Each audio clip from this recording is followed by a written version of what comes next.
आगमन काल की तैयारी। 19वां दिन। रोमियो नाम पत्र अध्याय 2 वचन 1। संत लूकस का सुसमाचार अध्याय 6 वचन 36 से 40 में। क्रिसमस उस ईश्वर की याद दिलाता है जो मनुष्य बनकर हमारे बीच आया, न्याय करने के लिए नहीं बल्कि सत्य और दया में हमें नया जीवन देने के लिए। लेकिन यह पर्व हमसे एक ईमानदार प्रश्न पूछता है।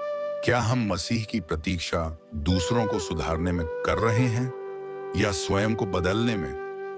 रोमियो के पत्र में संत पौलुस और लूकस के सुसमाचार में प्रभु यीशु एक ही सच्चाई को अलग अलग शब्दों में प्रकट करते हैं।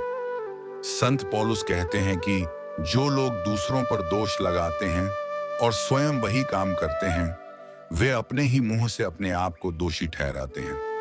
ईश्वर का न्याय पक्षपात नहीं करता, वह हमारे कामों और हमारे हृदय की सच्चाई को देखता है।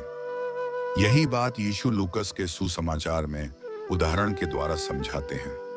जो अपनी आंख की धरण नहीं देखता, वह दूसरे की आंख का तिनका निकालने योग्य नहीं, अर्थात बिना आत्म परीक्षण के किया गया हर निर्णय ढोंग है। दोनों वचन हमें यह सिखाते हैं कि सच्ची धार्मिकता दोष लगाने में नहीं बल्कि धैर्यपूर्वक भलाई करने, दया दिखाने और सत्य में चलने में है। यही वे लोग हैं जिन्हें ईश्वर अनंत जीवन देता है। क्रिसमस की तैयारी का अर्थ है न्यायाधीश बनना छोड़कर दयालु बनना, दूसरों को सुधारने से पहले अपने जीवन को प्रभु के वचन के सामने रखना। जब हम स्वार्थ और पाखंड छोड़ते हैं, तब मसीह सच में हमारे जीवन में जन्म लेते हैं। प्रार्थना। हे प्रभु यीशु, हमें सत्य में चलना सिखा, दूसरों पर दोष लगाने की आदत से हमें मुक्त कर, ताकि हम इस क्रिसमस पर दया, नम्रता और भलाई के साथ तेरा स्वागत कर सकें।